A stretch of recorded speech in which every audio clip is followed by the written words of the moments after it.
Most people are taught the same rule early in life. Being social is good and being alone is suspicious. So if you say you enjoy your own space, your own routines, your own silence, people immediately attach a story to it. They assume you're lonely. They assume you're anxious. They assume you're going through something. But psychology doesn't treat solitude like a defect. For many people, preferring to be alone is simply the brain choosing the environment where it functions best. And if you've ever felt your body relax the moment you get home, close the door, and finally hear nothing, this video will explain why that feeling makes so much sense.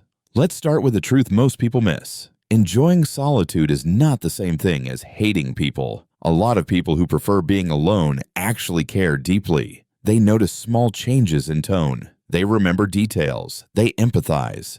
They're just selective about when they spend their social energy because for them, that energy is expensive. Think of it like a battery. Some people recharge by plugging into other people. They talk, laugh, share stories, and they feel more alive afterward. Other people recharge by unplugging. They need low stimulation, quiet input, and control over their attention. Neither is better. It's just a different operating system. One of the biggest reasons solitude feels so good to some minds is stimulation processing. In a social environment, your brain isn't only listening to words, it's tracking facial expressions, reading micro reactions, anticipating responses, choosing the right timing, managing eye contact, interpreting jokes, and filtering noise. If your mind naturally processes a lot at once, a simple conversation can become mentally loud. That doesn't mean you're socially awkward. It means your brain is doing more work in the background than most people realize. This is why you can enjoy a hangout and still feel drained afterward. Not emotionally drained like you were hurt, just cognitively drained, like your system ran too many tabs at once. Solitude closes the extra tabs. Now here's something that sounds small, but matters a lot. People who prefer being alone often experience a stronger sense of internal life. Their thoughts are active. Their imagination is active. Their inner dialogue is active. Even when nothing is happening outside, something is happening inside. So when the outside world is noisy, it competes with an already busy internal world. Being alone doesn't create emptiness for them. It creates space. And that space becomes the place where they can finally hear themselves. Another layer is emotional processing. Many solitude-preferring people don't process emotions in real time. They feel something, but they need a moment to understand it. In social settings, emotions can come with pressure. React now. Explain now. Be normal now. So instead of processing, they perform. Time alone removes that pressure. It lets emotions settle into clarity. You might recognize this if you've ever replayed a conversation later and thought, "Oh, that's what I was feeling." That's not weakness. That's your mind taking the time it needs to label emotions accurately. A lot of these people also value depth over frequency. They don't want constant contact. They want meaningful contact. They don't need 10 friends to text every day. They need 1 or 2 people they can be real with. That's why small talk can feel exhausting, not because it's below them, but because it's informationally empty. Their brain is looking for meaning, patterns, connection, insight. If the conversation never reaches that level, it feels like running in place. So they become selective, and selectiveness is often misread as coldness. But it's usually the opposite. It's sensitivity. If you're sensitive to noise, you don't hate music. You just don't want it blasting in your ear all day. If you're sensitive to social stimulation, you don't hate people. You just don't want constant social volume.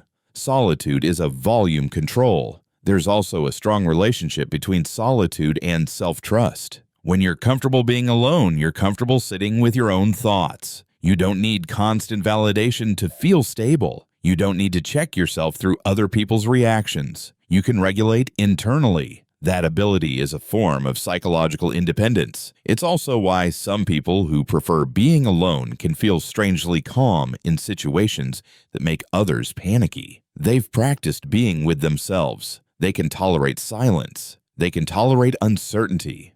They can tolerate not knowing what everyone thinks. Now, to make this practical, here are a few patterns that often show up in people who genuinely prefer solitude. First, they recover faster when they control their environment. After a busy day, they don't want more input. They want fewer decisions, fewer voices, fewer expectations. They want their nervous system to downshift. Second, they usually have strong boundaries around time. Not because they're rigid, but because too much social time turns into mental fatigue. So they protect their schedule. Third, they're often present in a different way. They may not be the loudest person in the room, but they notice everything, and afterward, they remember everything. Fourth, they prefer planned connection over spontaneous connection. Spontaneous calls, surprise visits, last-minute plans. These are not always enjoyable. Not because they're unfriendly, but because abrupt stimulation is hard to absorb.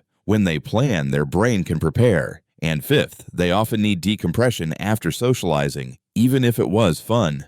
A quiet drive, a shower, music, a walk, a few minutes with no conversation. That decompression is not rejection, it's recovery. Now, not all solitude is the same.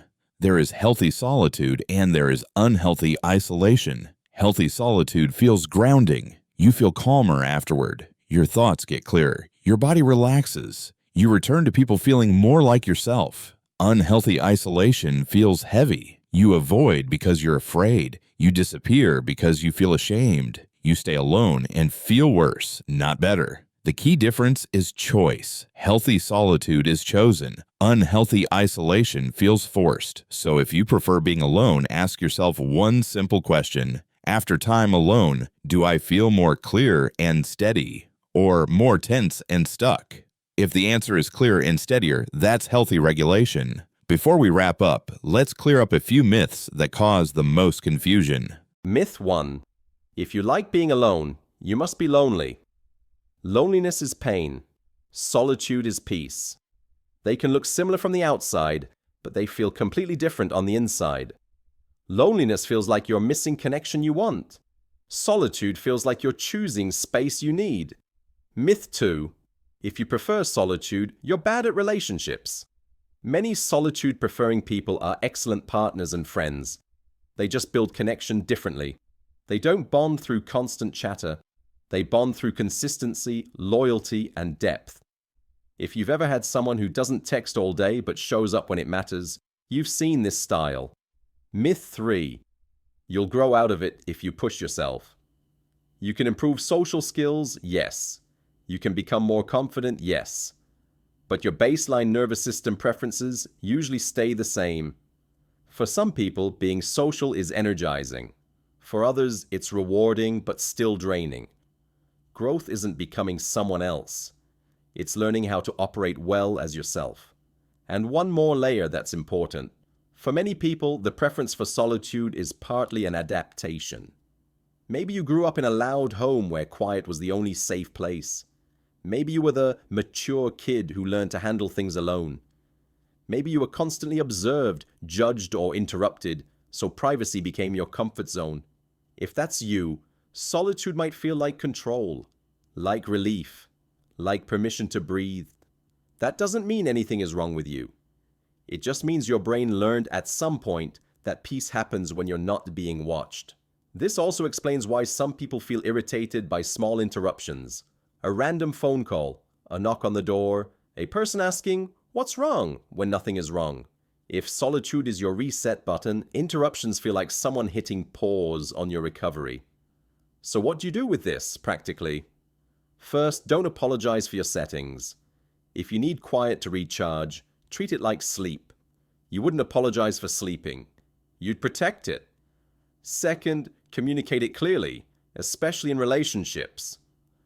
A simple sentence can prevent so many misunderstandings. I really enjoy you, I just need time alone to recharge. That one line tells the other person you're not rejecting them, you're regulating. Third, build a lifestyle that matches your nervous system. Schedule social time the way you schedule workouts, intentionally, and leave space afterward. If you stack social plans back to back, you're not being more social. You're just draining yourself faster. And finally, remember this. Preferring solitude doesn't mean you must live isolated. It means you should choose your connections with care. Quality over quantity. Depth over noise. Calm over chaos. Because for your mind, peace isn't found in more stimulation. It's found in the right amount. Sometimes being alone isn't about escaping people. It's about staying connected to yourself. If you related to this, tell me which part felt most accurate for you. The need for quiet, the need for depth, or the need to decompress after social time.